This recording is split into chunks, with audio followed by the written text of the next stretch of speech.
करते हैं बच्चा। आज का जो हमारा टॉपिक है वो है सेकेंडरी लेटर जेनेटिक कोडिंग। ठीक है, अगर किसी भी सेकेंडरी लेटर से जेनेटिक एक कोडिंग करवानी होगी तो हम कैसे करवाएंगे। जैसे आपने principle Mendel principle of inheritance में पढ़ा था कि कैसे हम लोग कोडिंग करवाते हैं, वहां पे कोडिंग शब्द का यूज नहीं हुआ था बच्चा। ठीक है, वहां पे सिर्फ और सिर्फ आपको ये करवाना था कि कैसे एक दूसरे को क्रॉस मल्टीप्लीकेशन करवाते हैं। वही सेम कंडीशन यहाँ भी जेनेटिक कोडिंग में होगा। ठीक है, कि हम कैसे एक नंबर्स को दूसरे नंबर्स के साथ कोड करेंगे। ठीक है बच्चा, ये जो कोडिंग है ना ये बहुत इजी है। ठीक है, मैंने आपको चैप्टर 5 में भी मेंडल वाले जो चैप्टर था प्रिंसिपल ऑफ इनहेरिटेंस वाला, उसमें मैंने आपको बताया था। ठीक है, मॉलिक्यूलर, ये तो molecular of principal of inheritance था, उसमें प्रिंसिपल ऑफ इनहेरिटेंस में मैंने आपको बताया था कि जेनेटिक कोडिंग कैसे करते हैं। ठीक है, वहां पे मैंने आपको बताया था सिंपल से आप दो ट्रेड्स को चूज कर लोगे, उनको आपस में क्रॉस मल्टीप्लाई करवा दोगे। ठीक है, बट वो दोनों ट्रेड क्या होंगे, सेम कैरेक्टर के इन्वॉल्व होंगे। अगर हमने हाइट लिया है तो हम टॉल लेंगे और डॉट्स लेंगे। अगर हमने कलर्स लिया है तो जो भी उनके लीफ के कलर या स्ट्रीम कलर, हम मतलब एक ही कैरेक्टर के डोमिनेंट को चूज करेंगे, ना कि डिफरेंट डिफरेंट डोमिनेंट्स को चूज करेंगे। वही सेम कंडीशन बच्चा यहाँ भी है। यहाँ पे आपको कुछ लेटर्स प्रोवाइड किए गए हैं, ये आपको कुछ लेटर्स प्रोवाइड किए गए हैं और यहाँ भी आपको कुछ लेटर्स प्रोवाइड है।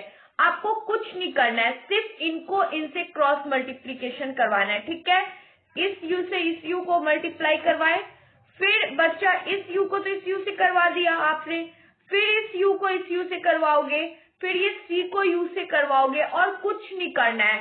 सिर्फ और सिर्फ आपको क्या करना है, क्रॉस मल्टीप्लीकेशन करना है। एक बार फर्स्ट लेटर को फर्स्ट लेटर से, एक बार फर्स्ट लेटर को सेकंड लेटर से और एक बार फिर थर्ड लेटर से। 3 टाइम्स आपको एक वाले को मल्टीप्लाई करवाना है और नथिंग, और कुछ नहीं करना है। ओके, ये बहुत इजी है। वैसे ये एग्जाम ऑफ व्यू से भी इम्पोर्टेंट है, बिकॉज इसमें मल्टीपल चॉइस क्वेश्चन में ऐसे 2 क्वेश्चन जरूर पूछे जाते हैं। 2 मार्क्स आप इनसे गेन कर सकते हो। ठीक है, अगर आपको क्रॉस मल्टीप्लीकेशन करवाने आता है तो। ठीक है, दैट्स वाई ये वेरी इजी है, कुछ नहीं करना है। आपको मान लो 2 नंबर दे दिया, यहाँ आपको डबल यू दे दिया और मान लो यहाँ आपको डबल सी दे दिया। आपको ऐसे मल्टीप्लीकेशन करवाने नहीं आता है तो कंफ्यूज होने की जरूरत नहीं है। ठीक है,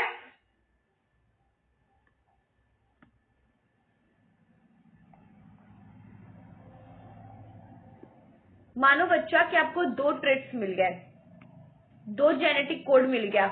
एक यहाँ पे आपको डबल यू मिला है, यहाँ पे आपको सिंगल सी मिला है। ठीक है, एक बार इस यू को इस सी से करवा लो, सॉरी बच्चा, हाँ, एक बार इस यू को इस सी से करवाया तो यूसी आया, फिर एक बार इस सी को यू से करवाएंगे तो यूसी आया। ठीक है, कुछ नहीं करना है, बस ये अब इसको गिन के लिख देंगे। ये क्या हो गया, हमारे कोडिंग हो गया। वही सेम यहाँ करना है, एक बार इस यू को यू से करवाया, ये यू आया। ठीक है, ये तो पहला लेटर का यू था। फिर एक बार इस यू को इस सेकेंडरी लेटर के यू से करवाएंगे तो यू आएगा। फिर एक बार इस यू को थर्ड लेटर के यू से करवाएंगे तो यू ही आएगा। ठीक है, फिर आप सेकेंड में जाओ, इस यू को यू से करवाया, यू आया, इस यू को सी से करवाया, सी आया, फिर थर्ड लेटर में यू को यू से करवाया तो यू आया। बस यही करना है और कुछ नहीं करना है। एक बार आपको इनसे मल्टीप्लाई, सॉरी बच्चा, एक बार आपको इनसे मल्टीप्लाई करवाना है, एक बार इनसे मल्टीप्लाई करवाना है और एक बार इस लेटर से मल्टीप्लाई करवाना है। आपको लिखा हुआ है फर्स्ट लेटर से, सेकंड लेटर से और ये थर्ड लेटर से। ठीक है, और ये बहुत इजी है, इसमें कुछ भी ऐसा नहीं है जो आप नहीं कर पाओगे। ये एक जेनेटिक कोडिंग है, ये बता रहा है कि कैसे कोडिंग की जाती है, जेनेटिक रेवोल्यूशंस के अंदर कैसे कोडिंग की जाती है, सिर्फ और सिर्फ आपको ये बताया जा रहा है। अब आ जाओ साइलेंट फीचर और जेनेटिक कोडिंग क्या होता है। बच्चा, आप लोगों ने जरूर नाम सुना होगा उप परिवर्तन। ठीक है, उप परिवर्तन का नाम तो आपने जरूर सुना होगा, अनुवांशिक कूट। बच्चा, जेनेटिक कोडिंग जो होता है ना वो अनुवांशिक कूट होता है। अनुवांशिक का क्या मतलब होता है, जेनेटिक। जेनेटिक से आप क्या समझते हो कि जो पीढ़ी दर पीढ़ी चलता आ रहा है, जैसे मेरे जनरेशन में जो चलता आया वही मेरे बच्चे के जनरेशन में होगा, मतलब जो मेरे से कुछ ना कुछ मेरी ऐसी चीजें होंगी जो मेरे बच्चे से भी जुड़ी हुई होंगी, दैट टू बी क्या है, वो जेनेटिक चलता आ रहा है। मान लो मेरे को कोई ऐसी स्किन डिजीज प्रॉब्लम है, दैट वो मेरी बच्ची में भी है, मतलब क्या बच्चा वो जेनेटिक चलता आ रहा है, मुझ में भी था अब मेरी बच्ची में भी है, इट्स मीन वो जेनेटिक चलता आ रहा है। ओके, उसको हम बोलते हैं जेनेटिक कोडिंग, मतलब अनुवांशिक कूट। और साइलेंट फीचर्स क्या होता है, साइलेंट फीचर्स क्या होता है बच्चा, जिसके बारे में आपको नहीं पता कि ये हमारे जेनेटिक चलता आ रहा है, मतलब आपको पता नहीं चल पा रहा है, बट वो लक्षण आपके अंदर है, वो छिपे हुए हैं, वो दिख नहीं रहे हैं, मतलब उत्परिवर्तन है वो, मतलब उसके अंदर हस्तक्षेप के कारण बन सकता है, हम उसके साथ कुछ नहीं कर रहे। मान लो जैसे कि मेरे अंदर कोई फीचर्स है, मेरे को समझ में नहीं आ रहा है बच्चा, और वही सेम चीज मेरी बेटी के अंदर है, बाद में मैं डॉक्टर के पास जाती हूँ या मुझे कभी पता लगता है कि वो प्रॉब्लम मेरे अंदर भी है, मतलब वो उत्परिवर्तन अनुवांशिक कूट जो है मेरी बच्ची के अंदर भी है, मतलब वो साइलेंट फीचर्स जो है जेनेटिक कोड की वो मेरे बच्ची के अंदर भी है। ठीक है, अब आ जाते हैं हम इसके पॉइंट्स पे। कोडोन इज अ ट्रिपलेट, आप लोग को पता है कोडोन ट्रिपलेट फॉर्म में होते हैं। ठीक है, जैसे आप लोग यही देख लो, ये ले लो, ये इस वाले कोडोन को ले लो, AAU है, मतलब क्या है बच्चा, कोडोन किस फॉर्म में है, कोडोन ट्रिपलेट फॉर्म में है। ठीक है, मतलब मान लो कोई भी कोडोन है 3 की पावर 3 ले लो,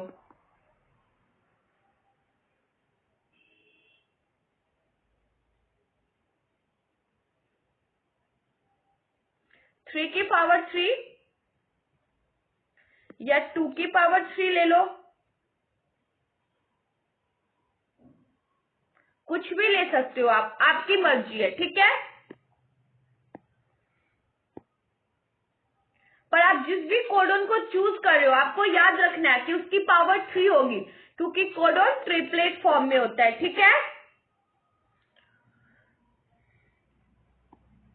अब आप लोग देखो कोडोन क्या होता है बच्चा, एक ट्रिपलेट फॉर्म में होता है, जैसे यहाँ 4 की पावर 3 है, ठीक, मतलब आप ये भी लिख सकते हो 5 की पावर 3, 9 की पावर 3, मतलब मान लो ये जो क्या है आपका, ये तो एक कोडिंग मान लो ये आपका एक जनरेशन चल रहा है, बट इसकी कोडिंग क्या है, 3 है ना, वही आपको बताना है। कोडिंग किसके फॉर्म में बच्चा, ट्रिपलेट की फॉर्म में है, आपके नंबर्स क्या है ये मायने नहीं रखते, बट कोडिंग 3 के ही फॉर्म में होनी चाहिए। ओके, अब देखो हॉच पॉच हो जाता है, that's why silent feature of genetic coding, ये तो हेडिंग हो गया। This question is a very important for exam of view, बच्चा इससे आपको क्वेश्चन पुट करेगा, आपको लिख देगा please explain the silent feature of genetic coding, इससे सीधा सीधा क्वेश्चन एग्जाम में पुट करता है examiner, that's why exam of view से VBI है। ओके, अब देखो coding is a triplet, codon क्या है बच्चा, ट्रिपलेट फॉर्म में होता है। ठीक है, मान लो इन्होंने 4 की जगह 9 भी ले लेना था, कोई भी नंबर ले सकते हैं, उसकी पावर 3 कर दी, तो आपको तो आता ही है ना 4 की पावर 3 का कितना होगा, 64 होगा। बट हम यहाँ क्या करेंगे, कोडोन्स क्या होते हैं बच्चा, ये जो नंबर है ये तो क्या है आपके एमिनो एसिड है, बट जो वो 3 ऊपर पावर लगा है वो तो कोडोन्स है, तो हम जब वो लास्ट में नंबर आएगा उसमें से 3 को हाइड कर देंगे और जो बाकी नंबर्स बचेंगे उसको रखेंगे, मतलब 61 codons code for amino acid, 61 codons code जो है 61, मतलब हमने यहाँ क्या किया बच्चा, 60, एक मिनट,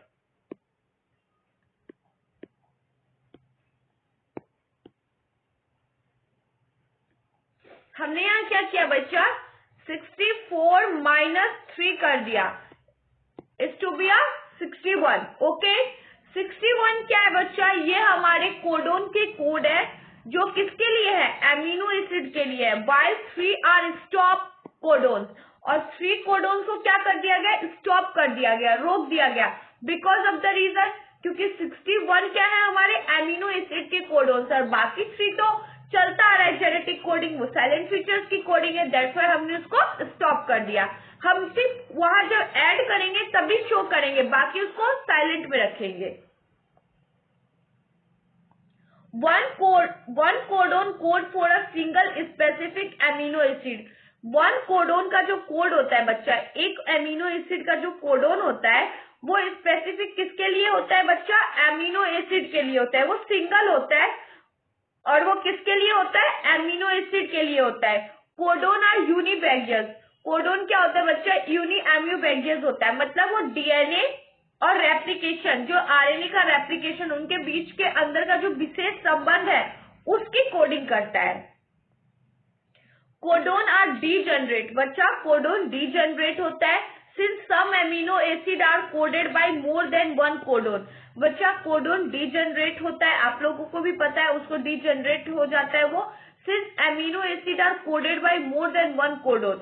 इसीलिए बच्चा जो एमिनो एसिड की कोडोन है उसको एक से ज्यादा कोडोन को मिलाकर बनाया जाता है। दैट्स व्हाई वहां कोडिंग क्या होती है? 3 होती है। हमने नंबर्स कोई भी चूज कर लिए, मान लो हमने नंबर्स 2 चूज कर लिया, पर कोडिंग क्या है बच्चा? 3 है ना। कोडिंग क्या है? 3 है। दैट्स व्हाई बच्चा क्या कोडिंग जो हमारी 3 है वो क्या है बच्चा? हमारा कोडोन का स्पेसिफिक कोडिंग है किसके लिए? एमिनो एसिड के लिए। That's why codon are degenerate. Codon degenerate होते हैं that since some amino acid are coded by more than one codon. इसीलिए एमिनो एसिड की कोडिंग को हम एक से ज्यादा कोडोन के साथ रखते हैं।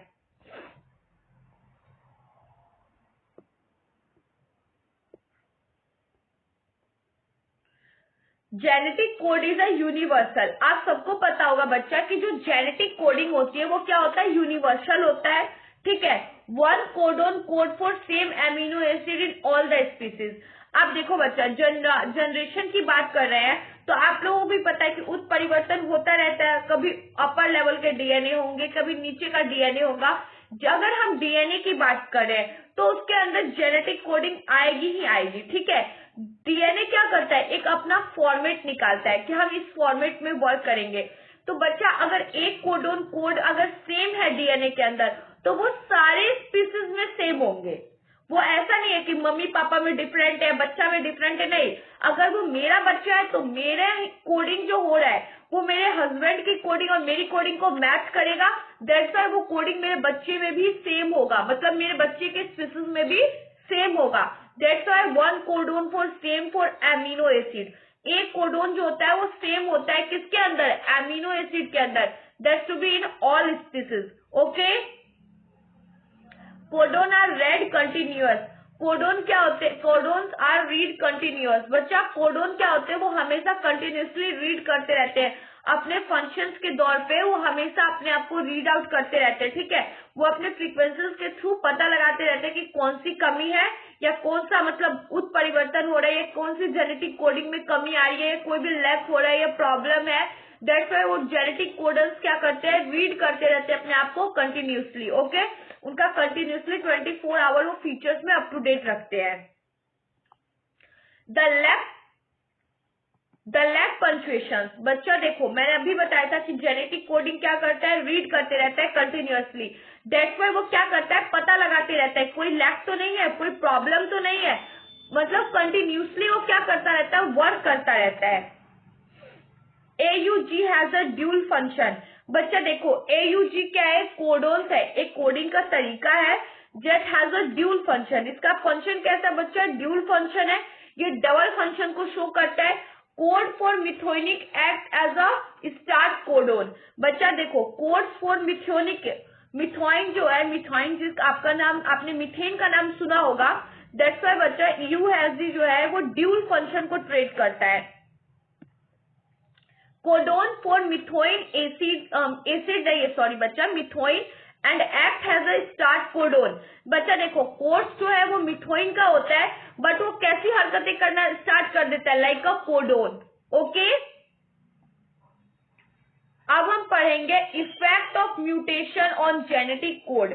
अब बच्चा जो अब आपका टॉपिक है वो है आपका कि effect of mutation of genetic code. जो इफेक्ट है म्यूटेशन का वो कैसा होता है जेनेटिक कोड के अंदर, ठीक है। वो जेनेटिक कोडिंग, एक मिनट बच्चा, ये आपका साइलेंटली फीचर है।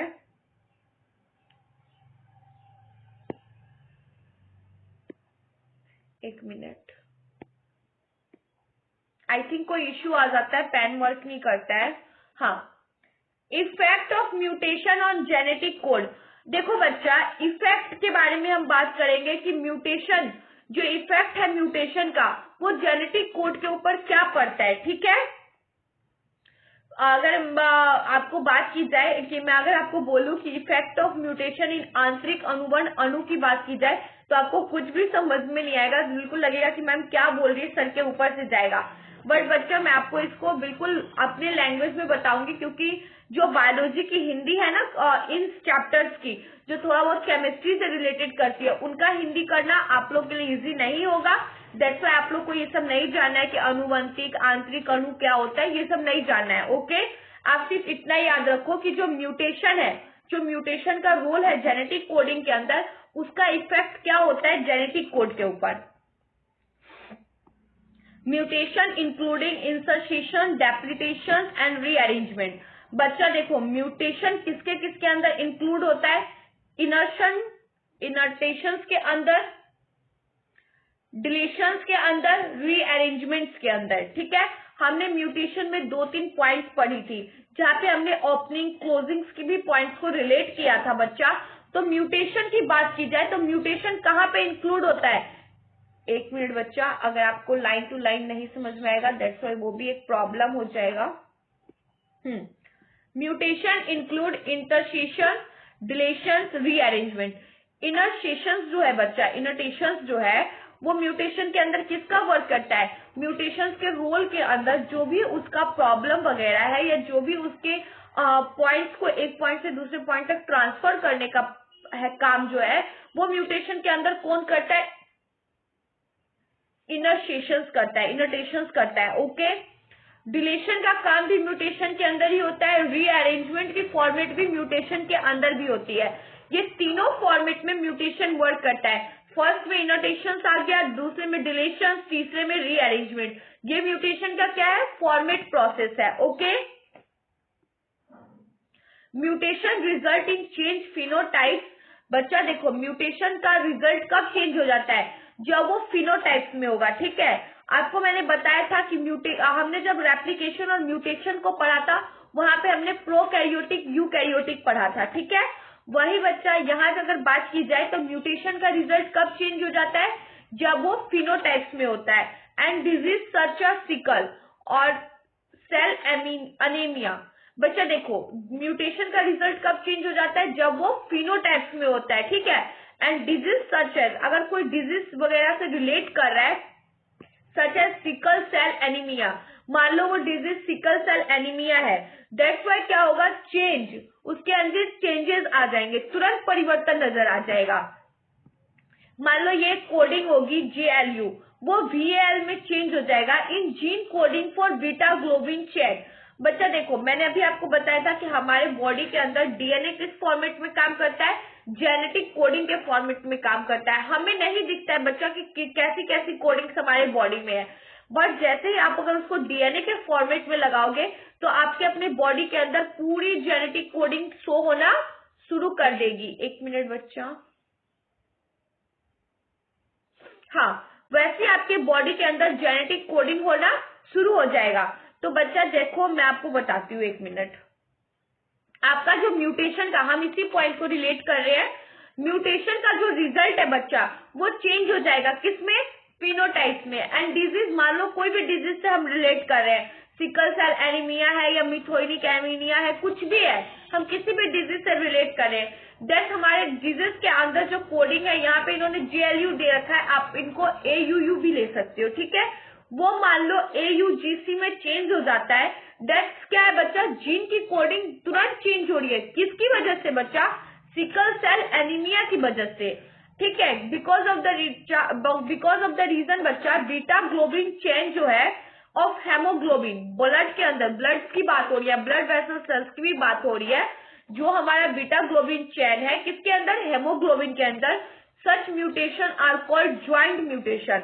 उसी म्यूटेशन को क्या कहा जाता है बच्चा, ज्वाइंट म्यूटेशन कहा जाता है। यहाँ से एक क्वेश्चन भी एग्जामिनर के लिए निकल के आ रहा है, जो आपके लिए इंपॉर्टेंट है, एग्जामिनर इसको एग्जाम में पुट कर सकता है। What is joint mutation, examiner आपसे पूछ सकता है बच्चा कि ज्वाइंट म्यूटेशन क्या होता है, what is role of joint mutation in our genetic coding. This question is a very important for exam of view.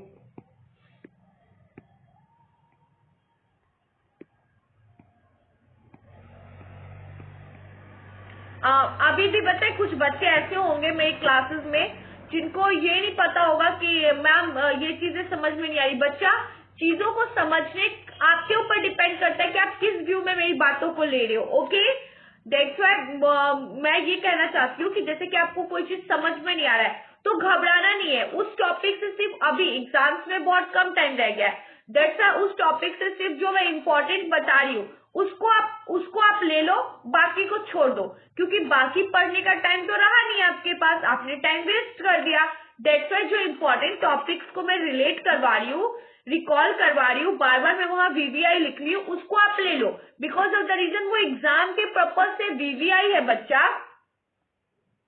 अब यहाँ आप लोगों ने देखा म्यूटेशन का रिजल्ट तुरंत अगर यही बच्चा फिनोटाइप में है, यही अगर ये जीनोटाइप में होता, दैट्स व्हाई म्यूटेशन का रिजल्ट चेंज नहीं होता। Because of the reason mutation तभी वर्क करता है जब डिलीशन रीअरेंजमेंट के फॉर्मेट में होता है। ओके, दैट्स व्हाई बच्चा mutation result in change, mutation का रिजल्ट चेंज हो जाता है in phenotype and disease such as sickle cell anaemia, change glu and val gene coding. बच्चा देखो ये कोडिंग के तौर पे बार बार चेंज हो जाएगा अगर ये किसी डिजीज से सफर कर रहा है। दैट्स व्हाई कि फॉर बेटा ग्लोबिन चेंज जो है वो हेमोग्लोबिन के अंदर प्रेजेंट हो जाएगा and such mutation are called a joint mutation. और इन्हीं म्यूटेशन को हम क्या बोलेंगे, ज्वाइंट म्यूटेशन बोलेंगे। ओके, मैं फिर से आप लोग को रिकॉल करा देती हूँ what is joint mutation, what is function of joint mutation in genetic coding in human body and DNA replication. This question is a very important for exam of view. मैंने अभी जो बोला बच्चा वो मैंने आपको क्वेश्चन पूछने का तरीका बताया एग्जामिनर का। इनर्शन और deletion of a single base pair of disturb the entire reading frame in mRNA। बच्चा देखो इनर्शन और डिलीशन जो है बच्चा, डिलीशन का वर्क फंक्शन तो बहुत कम होता है अगर कंपेयर करें इनर्शिएशन से। तो इनर्शिएशन का वर्क फंक्शन के बारे में हम ज्यादा ध्यान देंगे क्योंकि इनर्शिएशन जो है वो ज्यादा हावी होता है डिलीशन पे। इनर्शन और deletion of a single base pair disturb the entire. बच्चा देखो इनर्शन और डिलीशन दोनों की बात हो रही है, इनर्शन और डिलीशन दोनों की बात हो रही है। जब वो दोनों किस में प्रेजेंट होंगे, सिंगल बेस पेयर में प्रेजेंट होंगे, disturb the entire reading frame in mRNA। और वो क्या करेंगे बच्चा, डिस्टर्ब करेंगे किसको, entire reading frame in mRNA को। ठीक है, such mutation are called a frameshift mutation. बच्चा देखो अब आपको समझाती हूँ। मान लो अगर आपका फॉर्मेट इनर्शन और डिलीशन में लगा हुआ है, वो फॉर्मेट क्या करेगी, जब अगर रीअरेंजमेंट की फॉर्मेट है तो जैसे एक फॉर्मेट निकला वो फॉर्मेट को चेंज कर देगी। अगर आप प्रिंट करने के लिए कोई पेपर पे ऐसे लगाते हो, जैसे प्रिंट हो गया उसको पलट कैसे कर देते हो, बट जब रीअरेंजमेंट का फॉर्मेट हम हटा देते हैं, सिर्फ इनर्शन और डिलीशन का फॉर्मेट रखते हैं, वो भी सिंगल बेस पेयर में, दैट वर्क क्या होती है उसी फॉर्मेट में चलती जाती है, वापिस से फॉर्मेट पलटता नहीं, वापिस उस फॉर्मेट का रीअरेंजमेंट नहीं होता। दैट वाई क्या होता है बच्चा, वो सबको डिस्टर्ब कर देती है, सारे फॉर्मेट को इधर से उधर करने का वर्क कर देती है, जिसकी वजह से आप फॉर्मेट को रीड करने में डिस्टर्बेंस होता है, प्रॉब्लम होता है, चाहे वो किसी भी फॉर्मेट का हो, चाहे वो AUG का फॉर्मेट हो, mRNA का फॉर्मेट हो, किसी भी फॉर्मेट की बात कर रही हो, उस म्यूटेशन को फ्रेमशीट म्यूटेशन बोला जाता है। अब बच्चा ये यहाँ देखो, ये एक नया क्वेश्चन, अभी तक तो एग्जामिनर ने व्हाट इज फ्रेमशीट म्यूटेशन को एग्जाम में नहीं पूछा है, बट बच्चा ये एग्जाम ऑफ व्यू से मोस्ट इंपॉर्टेंट क्वेश्चन हो सकता है, बिकॉज ऑफ द रीजन कि पिछली बार तो नंबर ऑफ मार्क्स ज्यादा थे आप लोग, सॉरी नंबर ऑफ मार्क्स ज्यादा थे, कह रही हूँ नंबर ऑफ क्वेश्चन ज्यादा थे, दैट्स व्हाई क्वेश्चन का क्राइटेरिया भी सेटेड था। बट इस बार अभी तक तो I think model paper release नहीं हुआ है, दैट्स व्हाई नहीं पता किसी को भी कि क्वेश्चन की क्राइटेरिया क्या है। अगर देखा जाए कि एग्जामिनर हर साल कुछ नया रेवोल्यूशन चाहता है, दैट्स व्हाई बच्चा ये क्वेश्चन इस बार अगर आपसे ये ना पूछ के व्हाट इज ज्वाइंट म्यूटेशन ना पूछ के फॉर्माशीट म्यूटेशन पूछ सकता है। अभी तक पूछा नहीं है बच्चा, बट अभी पूछ सकता है। दैट्स व्हाई ये एग्जाम ऑफ व्यू से मेरे लिए वीवीआई है, क्योंकि हमें पता होता है बच्चा कि एग्जामिनर अब क्या सोच रहा है, ये हमें फील कर सकते हैं हम लोग, बिकॉज ऑफ द रीजन कि इन सब दौर से हम लोग गुजर चुके हैं और ये हर साल का हमारे लिए है, हमारे लिए कुछ नया नहीं है। That's why what is frameshift mutation, this is the important for exam of view. Okay, insertion और deletion of a single base pair, अभी मैंने आपको बताया, मैं फिर से रिकॉल करवा देती हूँ। इनर्शन और डिलीशन दोनों बच्चा सिंगल बेस पेयर में प्रेजेंट होंगे। That I disturb the entire reading frame, वो डिस्टर्ब करेंगे किसको बच्चा, इंटायर रीडिंग फ्रेम को, सारे को डिस्टर्ब करेंगे। अगर मान लो आपकी कोई नोटबुक है, मान लो एसएससी की नोटबुक है, सोशल साइंस स्टडी की नोटबुक है, वहां आपने मान लो कि जियोग्राफी का चैप्टर पढ़ा है, एग्रीकल्चर फ्रेमवर्किंग, उसके बाद आपने उसी के अंदर डिजास्टर का चैप्टर पढ़ लिया, ठीक है, उसी के अंदर साइक्लोन डिजास्टर मैनेजमेंट या how to human management in cyclone disaster, और उसी फॉर्मेट में आपको पता नहीं चल रहा है, साइक्लोन मैनेजमेंट डिजास्टर को जियोग्राफी के चैप्टर में रख दिया, जियोग्राफी को डिजास्टर के चैप्टर में रख दिया। दैट्स व्हाई वो सारा होल चैप्टर क्या हो जाएगा, डिस्टर्बिंग हो जाएगा आपके लिए, आपको समझ में नहीं आएगा कि कौन से चैप्टर का पॉइंट कौन सा है, कौन से चैप्टर का पॉइंट कौन सा है, क्योंकि आपने तो उधर का उधर कर दिया। वही सेम प्रॉब्लम तब होता है जब डीएनए कोडिंग के अंदर रीअरेंजमेंट का फॉर्म नहीं होता है। दैट्स व्हाई इनर्शन और डिलीशन दोनों सिंगल बेस पेयर में प्रेजेंट होते हैं, और वो क्या कर देते हैं बच्चा, डिस्टर्ब कर देते हैं इंटायर रीडिंग ऑफ फ्रेम को। That such mutation are called frameshift mutation. अब आ जाओ, frameshift mutation hold the proof of fact that codon, बच्चा फ्रेमशीट म्यूटेशन होल्ड भी करता है कोडोन्स को, और वो क्या करता है, एक एक कोडोन्स को प्रूव करने में, उसके फैक्ट ऑफ कोडोन्स को बताने में हेल्प करता है। ये उसकी अपनी स्पेसिफिक फीचर्स है कि फ्रेमशीट क्या वर्क करता है बच्चा, frameshift in working of mutation hold the proof of fact of codon. Okay, अगर ये आपकी देखो, आपकी अपनी भी कोई विशेषता होगी, आपकी अपनी भी कोई स्पेसिफिक फीचर्स होगी कि नहीं आप बहुत काइंड हार्टेड हो, बहुत लवली पर्सन हो, आप बाहर से तो मान लो ऐसा दिखते हो कि हार्ड हो, बट अंदर से सॉफ्ट कॉर्नर भी प्रेजेंट है, तो ये आपकी अपनी स्पेसिफिक फीचर्स है। उसी प्रकार बच्चा फ्रेमशीट के भी अपनी एक इंटरनली फीचर्स है, वो अगर वो फीचर्स की बात की जाए बच्चा, तो फ्रेमशीट म्यूटेशन क्या करता है, होल्ड कर लेता है अपने आप को, that proof the fact of codon, codon के फैक्ट को प्रूफ करता है, that is triplet, because of the reason वो ट्रिपलेट फॉर्म में प्रेजेंट होता है। ये क्या है बच्चा, ये ट्रिपलेट की फॉर्म में है, ठीक है। दैट्स व्हाई कोडोन क्या होता है, ट्रिपलेट की फॉर्म में प्रेजेंट होता है, इसलिए फ्रेमशीट क्या कर लेता है, अपने आप को होल्ड कर लेता है, that to be a proof the codon is triplet, और वो प्रूफ करता है कि कोडोन एक ट्रिपलेट फॉर्म में है, बिकॉज इफ वी इंसर्ट 3 और multiple of 3 bases, because of the reason ये क्या होते हैं, 3 के तो फेस में प्रेजेंट होते हैं, और मल्टीपल भी क्या होते हैं, 3 से होते हैं। मान लो ये क्या हो गया, ये इस तरीके से भी हो सकता है।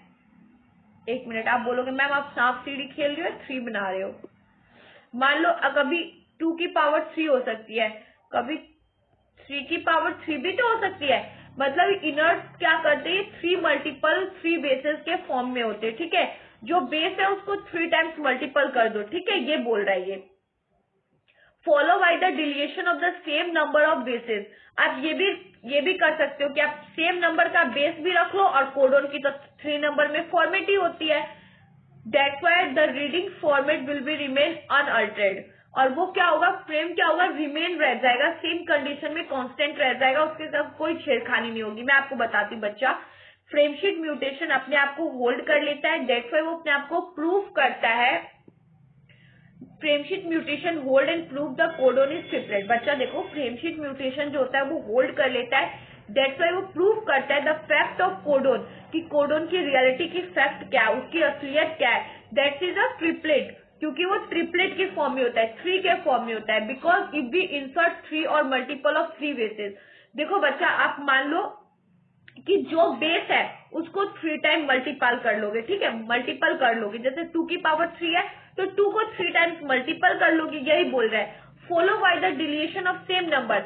आप ये भी प्रॉब्लम, अगर आपको ये भी लग रहा होगा कि क्या अगर बेस को भी सेम रखे और मल्टीपल को भी सेम रखे, जैसे मल्टीपल तो कोडिंग 3 है तो मल्टीपल तो हमेशा 3 रहेगा, तो आप कभी कभी बेस को भी 3 कर सकते हो, कोई प्रॉब्लम नहीं है, कोई इश्यू नहीं है, जो मैंने अभी आपको करके दिखाया।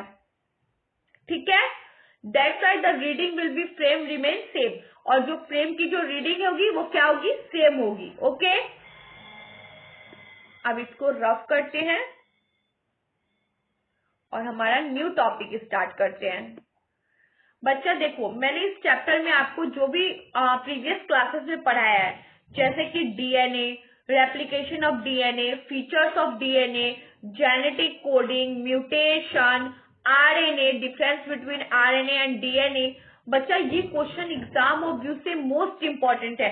अगर आप पूरे चैप्टर को अपने सर पे लेके घूमोगे तो नहीं हो पाएगा। यही अगर आप इसके इंपॉर्टेंट क्वेश्चन को भी कर लेते हो, जो इस चैप्टर का इंपॉर्टेंट टॉपिक है, आप उसको भी रिलेट कर लेते हो, आप एग्जाम में अच्छे नंबर गेन कर सकते हो। क्योंकि बच्चा मैंने आप लोगों को इसी तरीके से ये नोट्स भी प्रिपेयर किया गया है कि इसमें कोई भी ऐसा पॉइंट नहीं है एग्जाम व्यू से जो छूटा है, और ऐसा कोई टॉपिक नहीं है जिसको मैंने आपको बार बार रिकॉल नहीं करवाया है। अगर मान लो कोई बच्चा मेरा ऐसा है जिसको नहीं समझ में आ रहा है, जिसको ये चैप्टर बिल्कुल पढ़े जा रहा है उनके दिमाग से, तो कुछ नहीं करना है, कोई टेंशन नहीं लेना है।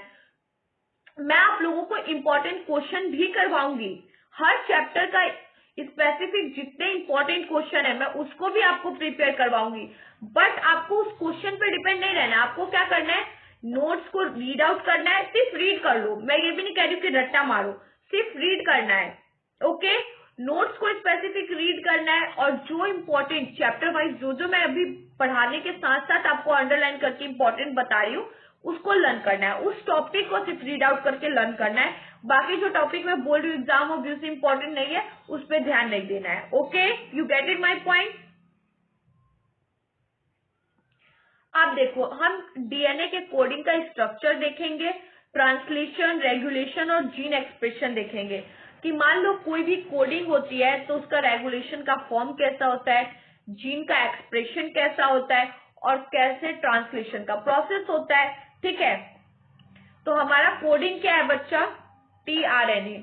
ये क्या है बच्चा, कोडिंग है, ये एडेप्टर मॉलिक्यूल का कोडिंग है। किसका कोडिंग है, ये जीन का कोडिंग है। Okay, tRNA is a adapter molecule.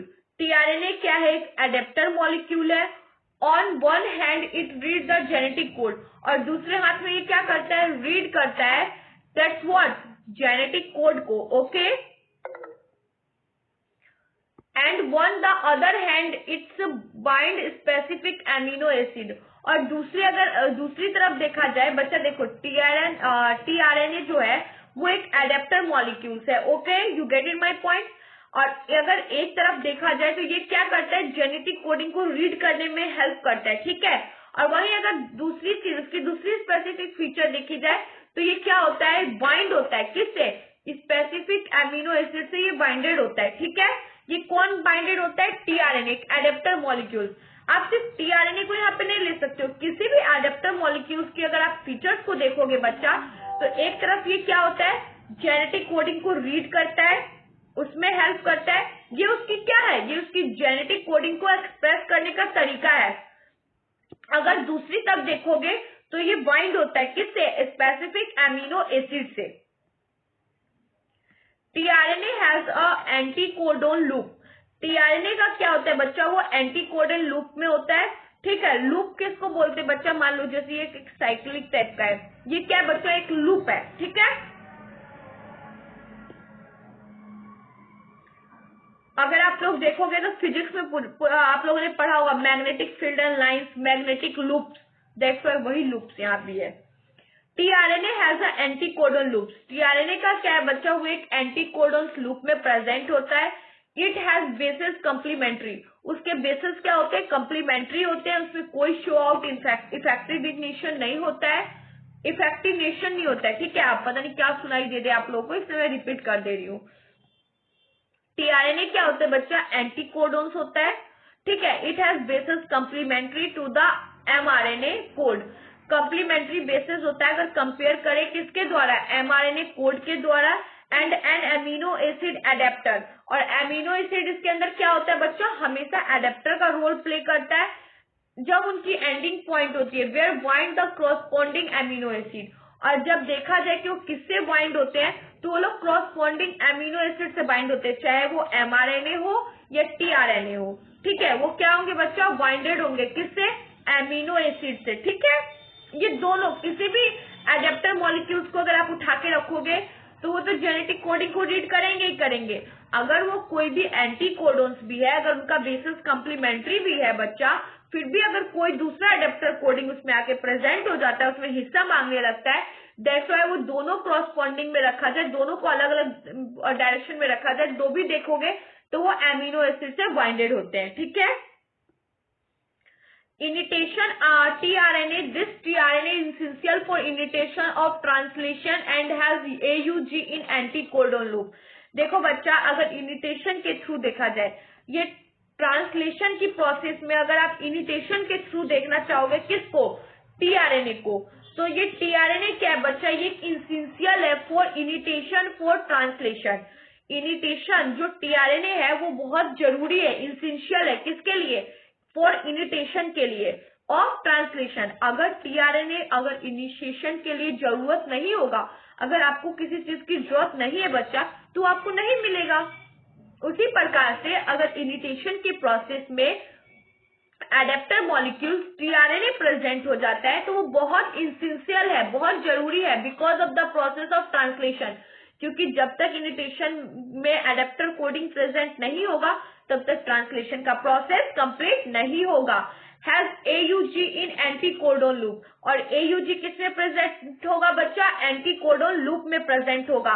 Meet in amino acid adaptor end, और ये कब आपस में जाके मिलेंगे, जब एमिनो एसिड एडेप्टर का एंडिंग पॉइंट आ जाएगा। ठीक है, देखो मैं आपको समझाती हूँ, जैसे कोई भी डीएनए का एंडिंग पॉइंट है, ठीक है, उसके एडेप्टर एसिडिक पॉइंट पे कोई भी कोडोन को ले जाओ, किसी भी कोडोन को, बट वो कोडोन क्या होना चाहिए, एडेप्टर मॉलिक्यूल्स होना चाहिए।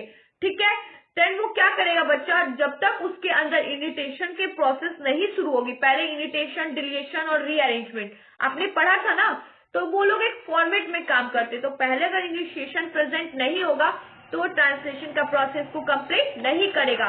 दैट्स व्हाई क्या होगा, वो मीट नहीं करेगा एमिनो एसिड से एक्सेप्टर, और वो क्या हो जाएगा, वहीं पे खत्म हो जाएगा, वहीं पे उसका चैप्टर फिनिश हो जाएगा।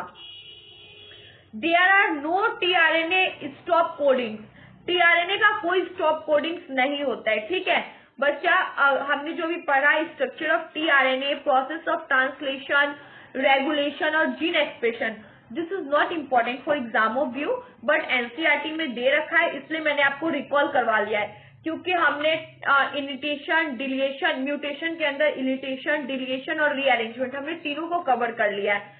ट्रांसलेशन को हमने अलग से पढ़ रखा है, और इसमें ये क्वेश्चन जो है एग्जाम के व्यू से इम्पोर्टेंट नहीं है, because of the reason examiner ऐसा क्वेश्चन एग्जाम में नहीं पुट करता है। सो ये एनसीईआरटी में था, इसलिए मैंने आप लोगों को एक बार रिकॉल करवा दिया है।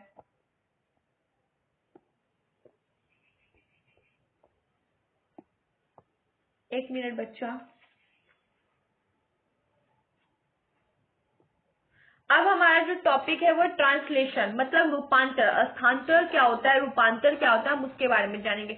आप लोगों को नहीं समझ में आएगा कि मैम स्थानांतर क्या होता है, रूपांतर क्या होता है, तो नहीं समझना है, मैं सिर्फ आपको हिंदी बता रही हूँ, बट दिमाग में से बाहर निकाल दो, मैंने बताना ही गलत कर दिया है, नहीं रखना है दिमाग में, आपको सिर्फ रखना है एक पॉइंट है ट्रांसलेशन, जो डीएनए के अंदर एक चीज को एक जगह से दूसरे जगह तक म्यूटेट कराने में, जेनेटिक इंफॉर्मेशन को क्रिएट करने में हेल्प करता है, वो प्रोकैरियोटिक यूकैरियोटिक दोनों तरफ से वर्क करता है। ओके, सिर्फ इतना ध्यान में रखना है।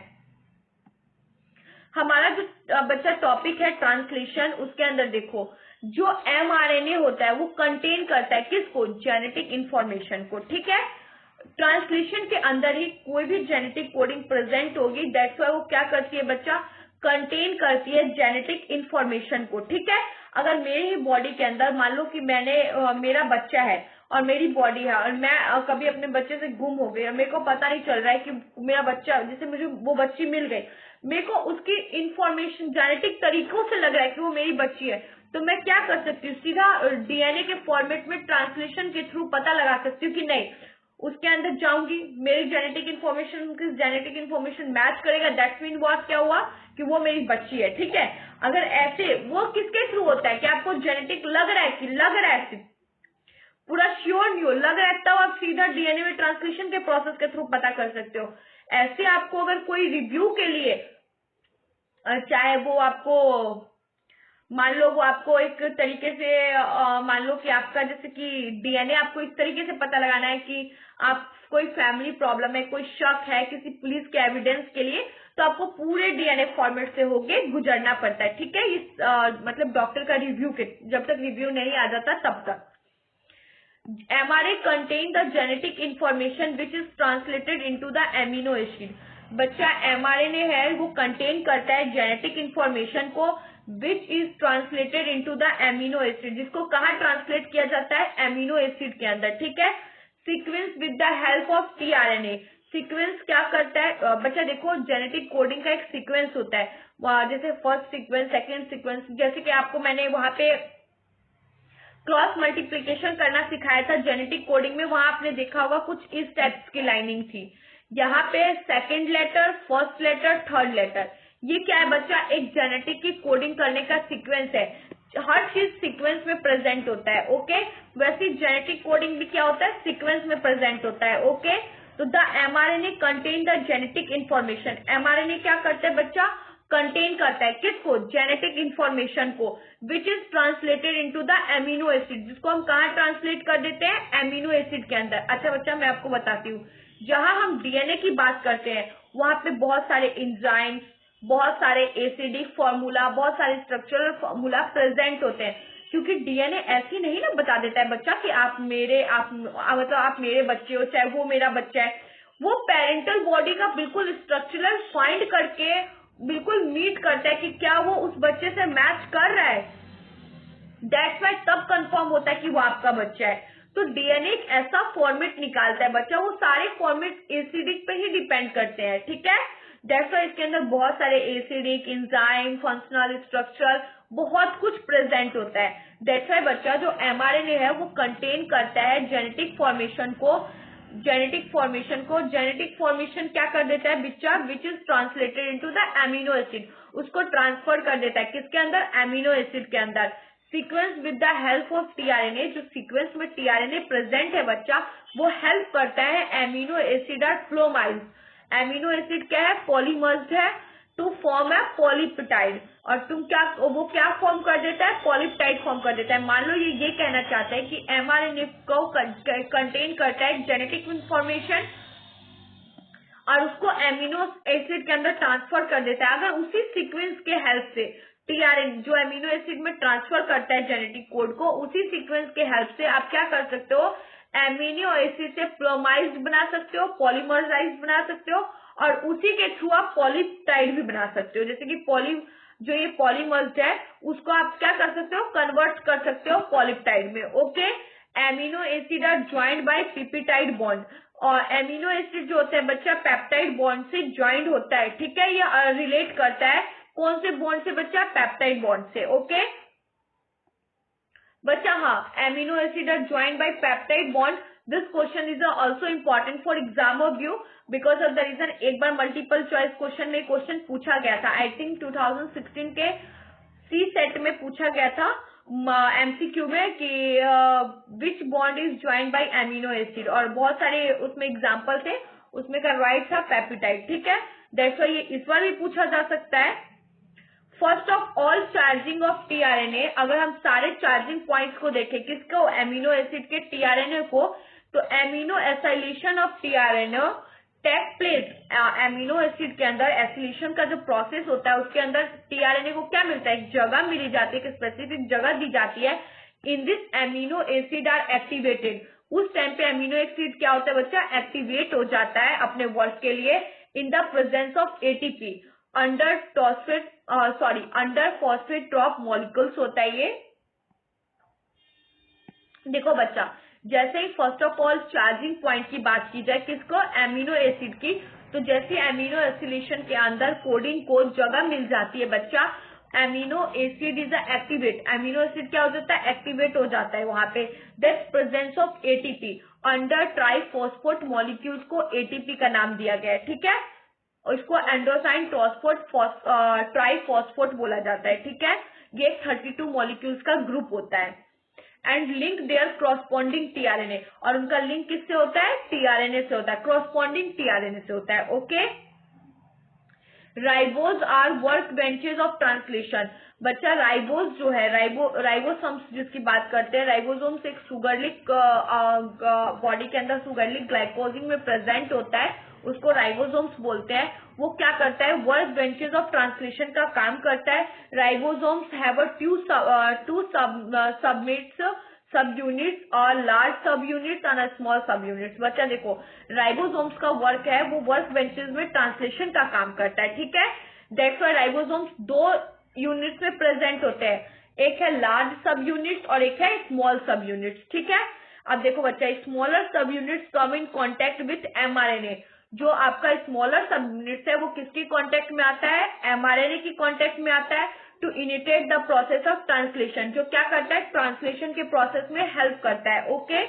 Translation unit of mRNA has a region flagged.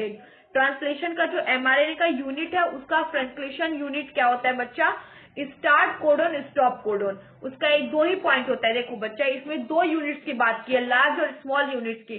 जो स्मॉलर सब यूनिट्स होता है वो क्या करता है, ट्रांसलेशन के प्रोसेस को कंप्लीट कराने में हेल्प करता है। बट जो लार्जर सब यूनिट्स की बात की जाए वो क्या करता है, 2 ही काम करता है, start codon stop codon, okay. आज के लिए इतना ही, फिर हम नेक्स्ट क्लास में मिलेंगे। दैट्स व्हाई बच्चा, अभी तक जो भी इंपॉर्टेंट चीजें मैंने आपको इस चैप्टर से बताया है, आपको सिर्फ उन्हीं को जाकर रिवाइज करना है, प्रीवियस क्लासेस के भी और अभी जो भी इंपॉर्टेंट बताया उसको भी, ओके बच्चा पार्टी। आज के लिए इतना ही, बाय बाय।